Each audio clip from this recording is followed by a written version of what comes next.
Hello everyone, welcome back to Gyan Kaushal. ये हमारा 5th lecture होगा मेथड्स पे, methods of teaching in English. तो हमारा जो 5th क्लास है वो है लैंग्वेज गेम्स पे। लैंग्वेज गेम्स क्या होता है वो देख लेते हैं। Language game is a game that is played to learn and teach English. Game मतलब कोई भी खेल, और लैंग्वेज मतलब कि किसी भी भाषा को सीखने के लिए। तो ऐसे गेम्स जो कि आप किसी भाषा को सीखने के लिए यूज़ करते हैं, उन गेम्स वो जो गेम्स होते हैं उनको लैंग्वेज गेम्स कहते हैं। इनका एम क्या होता है, लैंग्वेज गेम्स बनाए क्यों गए? ताकि लैंग्वेज को इंटरेस्टिंग बनाया जाए। लैंग्वेज जब आप एक कोई नई लैंग्वेज सीखते हैं, तो अगर आप एक लेटर स्टेज ऑफ लाइफ में सीख रहे हैं तो वो बहुत डिफ़िकल्ट हो जाता है सीखना। तो वो बोरिंग ना हो जाए, मोनोटनस ना हो जाए, उसको इंटरेस्टिंग बनाने के लिए उसको एक गेम फॉर्म में प्रेजेंट किया जाता है। उसका दूसरा हो जाएगा टू कैच पीपल्स अटेंशन। तो बच्चों का अटेंशन बहुत ज़्यादा रिक्वायर्ड है। ऐसा नहीं है कि टीचर बच्चों के साथ गेम खेल रहा है और बच्चों का जो दिमाग है वो कहीं और लगा है, तो वो उस वर्ड को या फिर उस टाइम पे जो भी सिखाया जा रहा है वो उसको ग्रास्प नहीं कर पाएंगे। तो बच्चों का अटेंशन लाने के लिए गेम्स का यूज़ किया जाता है। वर्ड बिल्डिंग गेम्स होते हैं ये। तो आपके वर्ड फॉर्मेशन के लिए, तो आपका वोकैबुलरी इंक्रीज़ हो सके, आपकी ज़्यादा से ज़्यादा वर्ड को ग्रास्प करने की पावर बढ़ सके, उसके लिए ये गेम्स उस हिसाब से ये गेम्स डिज़ाइन किए गए हैं। जिसमें पहला हो जाएगा इंग्लिश लैंग्वेज प्लेइंग कार्ड्स। इसमें क्या होता है कि कोई भी कार्ड्स जैसे आप खेलते हैं, ये गेम भी वैसे ही होता है। तो इसके बारे में आगे हम देख लेते हैं। आइए तो हम देख लेते हैं इंग्लिश लैंग्वेज प्लेइंग कार्ड्स में क्या होता है। ये नॉर्मल कार्ड्स की तरह होते हैं। आपको मैं एक पिक्चर दिखा रही होंगी, उसमें लेटर्स होते हैं। तो क्या होता है, 52 कार्ड्स होते हैं, जहाँ पे 51 cards have capital letters with numbers. तो उस पिक्चर में आप देखेंगे वैसे ही 51 कार्ड्स होते हैं, जहाँ पे लेटर्स होते हैं और उनके साथ साथ एक नंबर होता है साइड में। एक होता है मास्टर कार्ड। ये मास्टर कार्ड क्या होता है, जिस प्लेयर के भी पास होता है ये कार्ड, वो अज्यूम कर सकता है, वो उस कार्ड को कोई भी अल्फ़ाबेट दे सकता है गेम के टाइम। ठीक है, तो ये एक मास्टर कार्ड होता है। 51 कार्ड्स होते हैं जहाँ पे कैपिटल लेटर्स विद नंबर्स होते हैं।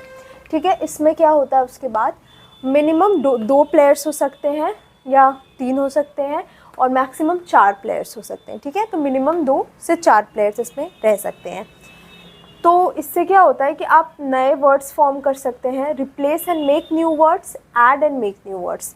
3 चीज़ हो सकती है। पहला कि आप फॉर्म कर सकें। इसमें होता क्या है, मतलब ये गेम खेला कैसे जाता है। नॉर्मल कार्ड्स होते हैं, शफल होता है कार्ड, उसके बाद फिर 10 कार्ड्स, अगर 2 खेल रहे हैं या 3 खेल रहे हैं या 4 खेल रहे हैं, डजेंट मैटर, हर एक कैंडिडेट को, हर एक प्लेयर को 10 कार्ड दिए जाएंगे। ठीक है, और उसके बाद बाकी जो बचे कार्ड्स होंगे वो पैक में रख दिए जाते हैं। फिर वो 10 कार्ड्स जो होते हैं आप उसको शफल करते हैं, और एक कार्ड 1 एट अ टाइम होता है। तो जिस प्लेयर की भी टर्न होती है वो एक कार्ड केवल डिस्प्ले करता है और बाकी सारे कार्ड्स हिडन होते हैं। हर प्लेयर के साथ यही होता है कि वो 1 एट अ टाइम ही मतलब एक कार्ड जो है वो एक बार में वो डिस्प्ले करेगा, और बाकी जो कार्ड्स हैं वो उसके हिडन रहेंगे। ठीक है, तो उस कार्ड से क्या होता है, अगर आपने कभी स्क्रैबल खेला है तो आप समझ पाएंगे कि इस गेम में क्या होता है।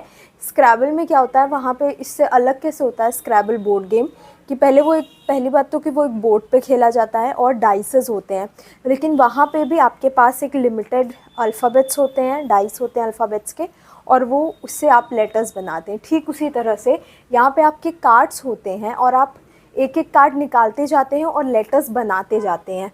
ठीक है, तो मान लीजिए कि आपके पास एक कार्ड है, आपने ए निकाला, किसी ने सी निकाला, आपने आर निकाल के कार बना दिया उसका। ठीक है, तो फॉर्म न्यू वर्ड्स पहली चीज़ हो जाएगी कि कार्ड्स निकालते गए, आप नए वर्ड्स बनाते गए। लेकिन कभी कभी क्या होता है कि आपको कोई कार्ड रिप्लेस करना है। ठीक है, मतलब आपके पास जो आप डिस्प्ले किए हुए हैं कार्ड, वो हटाकर आपको अपने एक हिडन कार्ड में से उसको डिस्प्ले करना है। तो वहाँ क्या होगा, replace and make new words. जैसे कि अगर आपने काऊ बनाया है, पर आपको सी वाला कार्ड निकाल के आपको एल कार्ड प्लेस करना है। ठीक है, तो ये आप रिप्लेसमेंट कर सकते हैं। ये आपका डिस्प्लेड कार्ड है, सी कार्ड, ओ कार्ड, डब्ल्यू कार्ड, और उसके बाद आप सी कार्ड हटा के एल कार्ड ला देंगे तो वो एल ओ डब्ल्यू। ठीक है, ये 3 कार्ड से आप नए लेटर्स बना सकते हैं, ये रिप्लेस करके आप बना सकते हैं। ऐड करके भी आप नए वर्ड्स बना सकते हैं, फॉर्म करके बना सकते हैं, पहली चीज़ हो गई। रिप्लेस करके बना सकते हैं काऊ और लो। ऐड भी कर सकते हैं, जैसे कि सपोज़ आपके पास काऊ बना हुआ है, ठीक है, आप उसको हटाना नहीं चाहते हैं, आप उसमें एक वर्ड ऐड करना चाहते हैं और उससे नया वर्ड बनाना चाहते हैं, क्रो।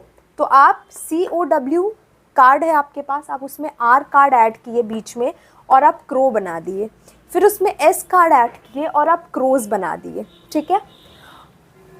पोजेस कार्ड, आपने कार्ड्स के साथ पोजेस वर्ड बनाया और आपने ION ऐड करके, सफिक्स ION ऐड करके पोजेस को पोजेशन बना दिया, ठीक है।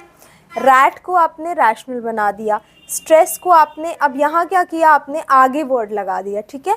यहाँ पे हम पीछे लगा थे, जैसे रैट में लगा दिया IONAL, ठीक है। पोजेशन में लगा दिया ION। स्ट्रेस में हम DI आगे लगाएंगे, ठीक है, प्रेफिक्स होता है इसको बोलते हैं। तो DI आगे लगा के हमने डिस्ट्रेस बना दिया। एप, ठीक है, एप एक वर्ड है, उसमें हमने आगे लगा के GR आगे लगा के ग्रेप बना दिया। तो ये 3 तरह से आप फॉर्म या रिप्लेस या ऐड करके आप वर्ड्स बना सकते हैं, ठीक है। यही रूल होता है इसको खेलने का कि आप इन्हीं 3 तरह से अपने वर्ड्स बना सकते हैं। अगर सपोज़ आप ये गेम खेलते हैं जब आप, तो कभी कभी डिस्प्यूट आता है, क्योंकि आपका कंटेंडर अगर बोले कि ये वर्ड एग्जिस्ट नहीं करता, आपने सपोज़ कोई वर्ड बनाया, सपोज़ आपने पोजेशन बनाया, उसने बोला पोजेशन जैसा कोई वर्ड एग्जिस्ट नहीं करता है, तो उस टाइम पे आपको डिक्शनरी रेफ़र करनी होती है, ठीक है। तो रूल ये होता है कि अगर सामने वाले ने जो बोला है कि वर्ड एग्जिस्ट नहीं करता और उसकी बात सच हो गई, तो उसको अवार्ड मिलेगा -10 का, ठीक है। उसके टोटल मार्क्स में से 10 मार्क्स हटा दिए जाएंगे और जिसने वर्ड बनाया उसको पेनल्टी मिल जाएगी +10 की। और अगर जिसने वर्ड बनाया है वो सही निकल गया तो फिर ये रिवर्स हो जाएगा, ठीक है। स्कोर कैसे दिया जाता है इसमें? स्कोर, अब आप ये सोचेंगे कि -10 अवार्ड कैसे हो सकता है, तो इसके लिए आप ये सुन लीजिए कि पहले स्कोर कैसे दिया जाता है। तो स्कोर में क्या होता है ना कि unused card score when reach 100 they are out. इसका मतलब है कि आप सपोज़ आप जो कार्ड्स बना रहे हैं, तो जो सबसे पहले कार्ड बना ली, जिसके कार्ड सब ख़त्म हो गए, उसने वर्ड्स बना लिए हैं, तो गेम वहीं पॉज हो जाता है। बाकी अनयूज्ड कार्ड्स जिन लोगों के पास बचे होते हैं उनके स्कोर काउंट होते हैं और वो उनके स्कोर बोर्ड में लिख दिया जाता है और ऐसे ही गेम प्रोसीड करता है हर बार, ठीक है।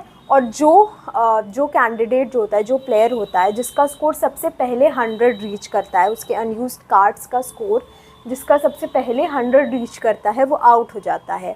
और इस गेम में जिसका सबसे लास्ट में 100 रीच करेगा वो इस गेम का विनर हो जाता है। तो इसीलिए यहाँ पे अवार्ड ऑफ -10 था और पेनाल्टी ऑफ +10 था, क्योंकि यहाँ पे आपको स्कोर रीच नहीं कराना है, आपको मैक्सिमम आपको कोशिश करनी है कि आपके सारे कार्ड्स यूज़ हो जाएं ताकि आपका स्कोर जो है वो 100 तक ना पहुँच पाए, ठीक है। तो यही था केवल इंग्लिश लैंग्वेज प्लेइंग कार्ड्स में। अब हम नेक्स्ट लैंग्वेज गेम पे आ जाते हैं, जो कि है एंटोनिम गेम, ठीक है। हाँ, तो एंटोनिम गेम, जिसको हम हिंदी में विलोम शब्द बोलते हैं ना, तो इसमें क्या होता है, विलोम शब्द का गेम, उसको गेम की तरह यूज़ किया जाता है, जहाँ पे क्या होता है इंडिविजुअली प्ले कर सकते हैं, ग्रुप 2 या 3 या 4 प्लेयर्स का भी हो सकता है। तो इसमें क्या होता है, इसमें इंस्ट्रक्टर जो होता है वो कोई भी एक वर्ड बोलता है और सामने का जो प्लेयर होता है उसको उस वर्ड का ऑपोजिट बोलना होता है, ठीक है। एंटोनिम मतलब कि ऑपोजिट होता है, ठीक है, और सिनोनिम मतलब कि सेम होता है, सिमिलर। तो किसी भी वर्ड का उसको ऑपोजिट बोलना होता है और अगर वो सही ना बोल पाया हो या फिर ना आंसर दे पाया हो तो उसको 5 मार्क्स दिए जाते हैं, ठीक है। और लास्ट में जिसके सबसे ज़्यादा मार्क्स होते हैं वो हार जाता है और जिसके सबसे कम मार्क्स होते हैं वो जीत जाता है, ठीक है। तो इसलिए कुछ अगर इसके एग्जांपल्स देख लें कुछ वर्ड्स के, तो गुड का एंटोनिम, सपोज इंस्ट्रक्टर बोला गुड तो सामने के प्लेयर को बोलना होगा बैड। इंस्ट्रक्टर बोला लकी तो आपको बोलना होगा unlucky. Tall, short, fat, thin. In, out, beautiful, ugly. Bright का डल हो जाएगा, नियर का फार, कॉस्टली का चीप, लाफ का वीप। तो ऐसे करके बहुत सारे वर्ड्स होंगे और वो आपको बोलता जाएगा और आपको उसको एंटोनिम बताने होंगे, ठीक है। तो इस तरह से बच्चे जो हैं वो नए नए वर्ड्स सीख सकते हैं और यहाँ पे क्या होता है, एक वर्ड के साथ आप दूसरा वर्ड भी सीखते हैं। तो अगर आपको एक की भी मीनिंग है तो आप सेकंड गेस कर सकते हैं। अगर सपोज़ किसी को नहीं कोई वर्ड आ रहा है, उसके लिए कोई न्यू वर्ड है, तो वो न्यू वर्ड तो सीख रहा है, साथ साथ में उसके साथ एक और वर्ड सीख रहा है और उसकी मीनिंग भी सीख रहा है। नेक्स्ट आ जाएगा one word substitution. One word substitution मतलब कि अनेक शब्द के लिए एक शब्द, ठीक है। तो यहाँ क्या होता है, यहाँ पे इंस्ट्रक्टर जो होता है वो एक फ्रेज़ या कोई एक क्वेश्चन पूछता है और सामने से जो होता है उसका जवाब देना होता है प्लेयर को, ठीक है। जैसे कि one who can not here, ठीक है, जो सुन नहीं सकता उसको क्या बोलेंगे, तो आपको बोलना होगा deaf. One who can not speak, जो बोल नहीं सकता है, dumb. One who performs surgery, जो सर्जरी करता है, surgeon. One who sells things, जो चीज़ें बेचता है, शॉपकीपर।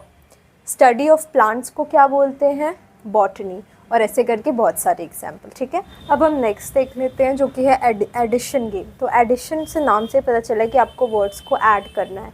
तो इंस्ट्रक्टर जो होगा आपको कोई भी एक वर्ड देगा, आपको उसमें सफिक्स प्रेफिक्स कुछ भी लगा के आपको नए वर्ड्स बनाने होंगे, ठीक है। तो आपके पास कुछ लेटर्स दिए रहेंगे, आपके पास कुछ, आपको कोई वर्ड दिया जाएगा और आपको उसमें कुछ लेटर्स ऐड करके जो है नए वर्ड्स बनाने होंगे। एग्जाम्पल देख लेते हैं। सपोज़ रो दिया गया तो आप उसमें सी ऐड करके क्रो बना देंगे या जी ऐड करके ग्रो बना देंगे। डायरेक्ट में आप ओ आर ऐड करके डायरेक्टर बना देंगे। एंट है दिया तो आप सी एच ऐड करके चैंट बना देंगे। केमिस्ट में आर वाई ऐड करके केमिस्ट्री बना देंगे। पाम में आई एस टी ऐड करके पामिस्ट बना देंगे। मनी में बीच में के ऐड करके मंकी बना देंगे। गो में डी ऐड करके गॉड बना देंगे। आइस में आर ऐड करके आगे राइस बना देंगे। एडिशन में ए एल ऐड करके नेशनल बना देंगे, ठीक है। तो ये एडिशन गेम हो गया। अब जो नेक्स्ट हो जाएगा वो हो जाएगा आपका जेंडर गेम, ठीक है। जेंडर बच्चों को सिखाने के लिए आप क्या करेंगे कि आप कोई भी नाउन देंगे और उस नाउन का ऑपोजिट जेंडर बच्चों को बताना होगा, ठीक है। प्लेयर को उसका ऑपोजिट जेंडर बताना होगा। फॉर इंस्टेंस मैन का वुमन हो जाएगा, ठीक है। पिकॉक का पीहन हो जाएगा। किंग का क्वीन हो जाएगा, so on and so fourth, ठीक है। हमारा लास्ट लैंग्वेज गेम हो जाएगा पजल्स या रिडल्स। तो जो भी इंस्ट्रक्टर या टीचर होता है वो कोई भी एक पजल या रिडल्स, ठीक है, बच्चों को देता है और जो प्लेयर होता है उसको उसका जवाब देना होता है। फॉर इंस्टेंस हम देख लेते हैं कि किस सिटी के पास लक है, which city has luck. LUCK पे आपको स्पेलिंग पे ध्यान देना है। तो LUCK इज़ इन लखनऊ, ठीक है। Which city has MAD mad in it, तो इट्स मद्रास, ठीक है। कौन सा ऐसा फ्रूट है, which fruit has animal name in it, कौन सा ऐसा फ्रूट है जिसमें एनिमल का नाम आता है, तो वो ग्रेप हो जाएगा। ग्रेप में APE आता है और एप एक तरह का मंकी होता है, ठीक है। This grain has ice in it but isn't cold, ठीक है।